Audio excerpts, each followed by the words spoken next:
Hey guys, I just stepped outside to grill up a piece of fish for dinner and I looked up and I just saw how nice it is outside. Look at how clear and beautiful the sky is. It's really hard to tell when you're standing on the ground and looking up, but there are a lot of layers to our atmosphere, and each layer has its own unique properties.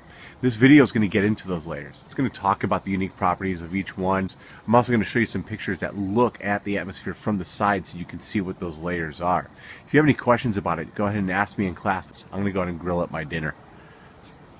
So check this out. A friend of mine flies for a major airline carrier, and he was able to get this picture for me from the cockpit of a jetliner. Here's another picture he sent me. This is looking out the side of the airplane. Look at how the atmosphere starts out pretty thick down here, and it fades as you go up higher in altitude. I'll give you a bonus if everybody can figure out where this picture was taken.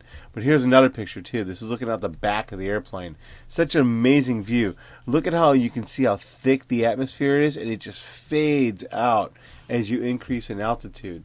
And this is something that you can't see if you're standing on the ground. If you're standing on the ground, you look through the whole atmosphere. You don't get to see it from the side, so you can see how it fades out and see the layers. It's really cool. Now what this video is going to do is it's going to get into the individual layers of the atmosphere. It's going to give you some of the properties.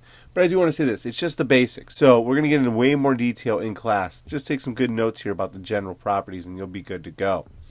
All right, the first layer we're going to talk about is called the troposphere. The troposphere. Now, if we take a look at the little diagram down here, we can see that the troposphere is the atmospheric layer that's closest to Earth. And because of that, there's some things that are kind of special about it. First of all, it contains all life on Earth. All the cute and fuzzy stuff, and all the real strange-looking things like this blobfish. You know, and also, because it's close to Earth, it contains all of our weather.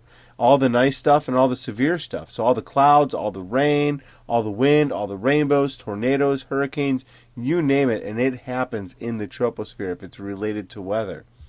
And it's also where all commercial airliners fly. Now, some of them may fly right at the boundary of the troposphere into the next layer above it, but most commercial airliners, big and small, fly all within the troposphere. There's one other quick thing, is it contains all land. This is the tallest piece of land on Earth, and it doesn't reach out of the troposphere. Another little bonus. What's the tallest piece of land on Earth? Where is this picture from? All right, so let's get into the next layer. It's called the stratosphere. And you're going to notice that as we get higher and higher up into the atmosphere, there's less stuff going on. And so in the stratosphere, we only got a couple things. It's where all weather balloons are, and it's also the layer that contains the ozone layer, the most important thing. Now, the ozone layer is not a layer of the atmosphere in itself. It's a part of the stratosphere. And what's really important about it is that it protects us from harmful UV rays from the sun. Without the ozone layer, there'd be a lot more ultraviolet or UV radiation coming to Earth from the sun, and that would be really harmful for all life on Earth. All right, so the next layer is called the mesosphere. The mesosphere does protect us. It's a protective layer. It's what it's often called. Why? Because when debris comes into Earth's atmosphere, like rocks or even space junk, things that are broken off from satellites, this is the layer where things burn up. So meteors that come in from space, they burn up in Earth's mesosphere before they crash the Earth. If Earth didn't have an atmosphere, then any object falling from space would crash down and hit Earth. So this is a really important layer for us, the mesosphere. The next one's called the thermosphere. Now we're kind of getting to this place here where we're not really in space, but the air up here is really thin. Something really cool that happens in the thermosphere is this is where all auroras happen. And what that means is the sky is glowing. It has to do with the gases that are in there and the way they get charged up by the sun. We'll get into that later. And now the last layer is not really a layer. It's a part of the thermosphere. It's called the exosphere. And as you go through it, you're continuing more and more into space. And once you are out of Earth's atmosphere, you are technically in space. And the exosphere is the doorway that gets you there. A couple more general notes that are really important. As you go up in altitude in the atmosphere, the air becomes thinner. And as you go down in altitude, the air becomes thicker. When you're higher up in the atmosphere, the air pressure is much lower because there's not as much air pressing down on you. And when you're lower in the atmosphere, there's a higher atmospheric pressure because there's a greater force of air pushing down on you. There's more weight of air pushing down on you. And that's it. That covers all the general properties of the major layers of Earth's atmosphere. All right, so now that we already talked about the layers of the atmosphere and how it's structured, let's just talk about what air is real quick, and let's talk about what it's made out of. Air is a mixture of a bunch of different gases. There are two primary gases that go into the atmosphere. There's nitrogen and there's oxygen. Now, most people are pretty surprised to learn that oxygen is not the dominant gas in the atmosphere. Nitrogen is. There's 78% nitrogen within the atmosphere and only 21% oxygen. And if you add up that 78 plus 21, that's 99. So what's the other 1%?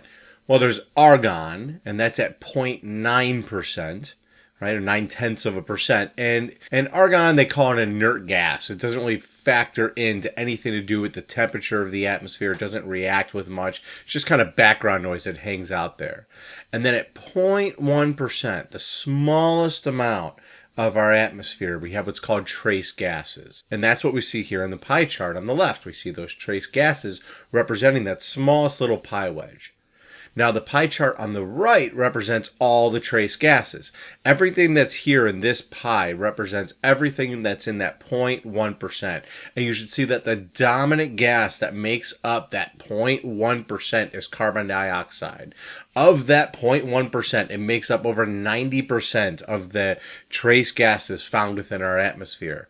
Now, why do they call it trace gases? They don't call them trace gases because you can follow them around, or you can trace around them. They call them trace gases just because there's a little bit in there, just a tiny bit. Trace gases means that it makes up the smallest amount of the atmosphere. There's just a trace amount, just a little bit. But don't be fooled. Just because there's only a little bit of them in the atmosphere, they have a huge impact on the temperature of the atmosphere and temperature fluctuations with the atmosphere and climate change. We'll get into that later when we do talk about climate change. Right now, it's good enough to understand what trace gases are. Let's look at it a couple of different ways. Take a look at the boxes here on the bottom left. Largest box, the nitrogen. Next largest box, the oxygen. That makes up 99%. Then we have the argon making up nearly 1% at 0.9%. And then we have the rest of those trace gases. But of those trace gases, the carbon dioxide makes up a huge amount. Let's take a look at it another way.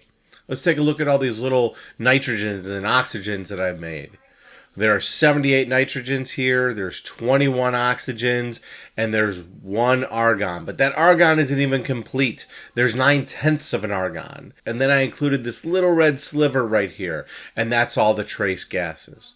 So of everything that's in the atmosphere, nitrogen, oxygen, they make up 99% of it. And then there's a little bit of argon and then a tiny bit of trace gases. But again, these trace gases are very significant in the temperature of Earth's atmosphere. And we'll talk more about that when we talk about greenhouse gases and climate change. The only trace gas that you should really know right now is carbon dioxide, and you should know that it makes up the majority of the trace gases. Doesn't make up the majority of the atmosphere. Don't misread these diagrams here. It makes up the majority of the trace gases. And that's going to be really important for us when we talk about climate and climate change and greenhouse gases later on this unit. Let me know if you have any questions in class.